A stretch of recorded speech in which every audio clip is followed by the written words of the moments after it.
saya, Sikutu Buku. Kali ini saya akan bahas soal investasi Bitcoin. Apa itu Bitcoin, sejarahnya bagaimana, hingga tips untuk memulai investasi Bitcoin atau cryptocurrency lainnya. Sebelum kita mulai, buat kalian yang mau support channel ini agar terus berkarya, caranya gampang banget. Kalian cukup klik subscribe dan nyalakan loncengnya. Dukungan kalian membantu banget supaya kita bisa rutin posting dan bersama-sama belajar di channel ini. Pada akhir bulan Januari lalu, kita dikejutkan dengan pergerakan harga Dogecoin yang meroket hingga 800% dalam 24 jam. Setelah tweet Elon Musk tentang cover majalah seekor anjing yang diartikan oleh para pengguna forum Reddit sebagai dukungan terhadap mata uang kripto bernama Dogecoin. Awalnya hal tersebut hanya merupakan meme dari Elon, tapi malah menjadi sentimen positif yang luar biasa besar pada Dogecoin. Bukan hanya itu, pada awal bulan Februari lalu, Tesla juga mempublikasikan informasi kalau mereka telah menginvestasikan 1,5 miliar dolar ke dalam Bitcoin. Bukan hanya itu, Tesla juga punya rencana Bitcoin bisa digunakan untuk membeli mobil Tesla ke depannya. Euforia ini bukan hanya terjadi di luar negeri, tapi juga terjadi di Indonesia. Nah, kalau semua orang mulai melirik mata uang kripto, saya rasa kita harus paham dulu sebelum melakukan investasi. Saya akan coba menjelaskan mata uang kripto terbesar dan paling populer, yaitu Bitcoin. Apa itu Bitcoin, bagaimana sejarahnya, hingga tips untuk memulai investasi di mata uang kripto. Ide soal Bitcoin pertama kali diperkenalkan pada bulan Oktober 2008. Saat itu, dunia sedang mengalami krisis keuangan global. Hal ini terjadi karena pasar keuangan terpusat dan bangkrut setelah hipotek subprime dan turunannya gagal bayar. Jadi, industri hipotek rumah memberikan dana kepada para peminjam yang sebenarnya tidak mampu membayar. Gagal bayar yang terjadi di Amerika Serikat kemudian merambat ke banyak negara lain hingga akhirnya menjadi krisis global. Di tahun yang sama, ada seseorang dengan nama samaran bernama Satoshi Nakamoto memposting pesan di milis kriptografi berjudul Bitcoin P2P e-cash paper. Di dalamnya ada tautan ke sebuah white paper yang disebut sebagai Bitcoin Sistem Uang Elektronik Peer-to-Peer. Hingga saat ini, keduanya masih tersedia secara online untuk dilihat langsung. Dalam makalah tersebut, Nakamoto menjabarkan konsep Bitcoin sebagai mata uang digital terdesentralisasi, jadi tidak terpusat. Tujuan utamanya agar setiap orang bisa mengirimkan uang langsung kepada orang lain tanpa melalui perantara. Saat ini, apabila kita ingin mengirimkan uang kepada orang lain, kita butuh perantara, yaitu bank. Sedangkan dalam mata uang kripto, kamu tidak perlu bank lagi sebagai perantara. Cukup kamu dan si penerima saja menggunakan teknologi yang dinamakan blockchain. Pada awalnya, Bitcoin tidak punya nilai sama sekali. Maklum saja, beda dengan mata uang pada umumnya yang punya penjamin berupa pemerintah, Bitcoin tidak ada penjaminnya. Walaupun begitu, setiap transaksi dari mata uang kripto tercatat dan bisa dilihat oleh semua orang. Tapi karena tidak ada penjamin, banyak pemilik usaha ragu untuk menerima Bitcoin sebagai alat pembayaran. Bahkan pertama kalinya Bitcoin digunakan sebagai alat pembayaran baru setahun setelah diperkenalkan secara luas.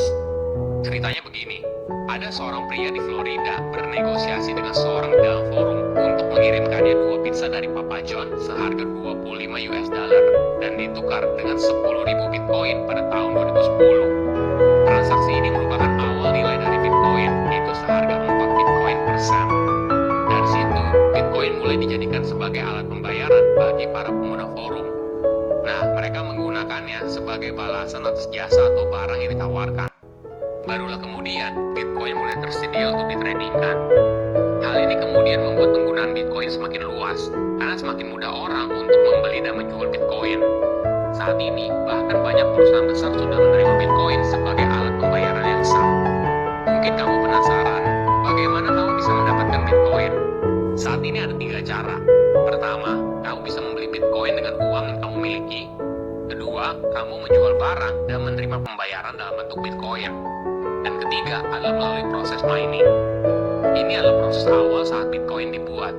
Penjelasan paling sederhananya, mining adalah proses di mana komputer memproses verifikasi transaksi yang ada di blockchain dan membutuhkan kemampuan untuk menyelesaikan soal matematika yang sulit. Penambang pertama yang berhasil menyelesaikannya akan mendapat hadiah berupa sejumlah Bitcoin. Jadi, kamu harus berlomba-lomba dengan semua orang di seluruh dunia untuk menyelesaikan soal matematika yang rumit. Beberapa tahun lalu, di Indonesia cukup booming di mana banyak orang mulai berinvestasi untuk membeli alat mining Bitcoin. Namun di zaman sekarang, di di mana supply Bitcoin semakin sedikit, maka soal matematikanya juga semakin rumit. Oleh karena itu, banyak orang mengambil pendekatan lain, yaitu dengan cara membeli Bitcoin di platform jual beli aset kripto yang ada di Indonesia. Menariknya, beberapa orang juga melihat Bitcoin sebagai investasi atau aset karena jumlahnya yang terbatas. Di dunia hanya tersedia maksimum 21 juta Bitcoin, dan jumlahnya sekarang sudah mencapai lebih dari 16 juta Bitcoin. Maka seperti hukum ekonomi, ketika supply terbatas dan demand yang besar, maka harganya akan naik. Fakta lain yang menarik soal Bitcoin adalah hingga saat ini tidak ada yang tahu Satoshi Nakamoto itu siapa. Apakah dia pria atau wanita, individu atau grup, dan sebagainya. Inilah yang kemudian membuat banyak spekulasi dan teori konspirasi tentang siapa di balik nama samaran Satoshi Nakamoto. Bahkan Satoshi ibarat lenyap di telan bumi. Dia berhenti posting apapun sebelum Bitcoin meledak pada tahun 2010. Dia juga tidak pernah menjual satu koin pun dari total Bitcoin yang dia miliki sebesar 1,1 juta Bitcoin. Jika dikonversikan, mungkin sekitar lebih dari 30 miliar dolar.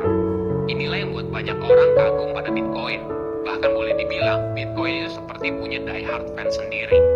Mereka melihat Satoshi sebagai sosok yang tidak egois dan memang bertujuan untuk menciptakan mata uang digital, di mana setiap orang bisa bertransaksi langsung tanpa perantara. Nah, di bagian terakhir, saya akan bahas bagaimana tips untuk memulai investasi Bitcoin. Pertama, Bitcoin adalah aset dengan tingkat fluktuatif yang sangat tinggi. Sederhananya, Bitcoin bisa naik tinggi, tapi juga bisa turun tajam. Jadi, kamu harus pahami resikonya sebelum mulai berinvestasi. Balik lagi ke pertanyaan, apakah Bitcoin sesuai profil resiko kamu atau tidak? Karena tentu saja, setiap orang punya profil resiko yang berbeda. Ada yang siap mengalami roller coaster naik turunnya Bitcoin dan tetap santai, namun ada juga yang mudah panik ketika harga Bitcoin turun tajam. Kedua, jangan pakai uang dapur. Apapun jenis investasinya, jangan pernah pakai uang yang digunakan untuk mencukupi kebutuhan sehari-hari. Karena semua investasi itu ada risikonya. Lebih baik gunakan uang dingin. Jadi, uang ini adalah uang yang tersisa setelah semua kewajiban kita sudah terpenuhi. Selain secara keuangan lebih aman, di sisi lain, perasaan kamu tidak akan mudah terombang-ambing karena pergerakan harga Bitcoin. Ketiga, diversifikasi investasi. Ingat, jenis produk investasi ada banyak, bukan hanya Bitcoin. Ada deposito, obligasi, saham, reksadana, emas, dan sebagainya. Ada sebuah pepatah yang menarik. Don't put all your eggs in one basket. Artinya, kita jangan menaruh semua uang kita di satu produk investasi. Lebih baik kita membagi komposisinya. Kalau saya pribadi, membaginya berdasarkan profil resiko dari setiap masing-masing produk investasi. Dengan begitu, kita punya resiko yang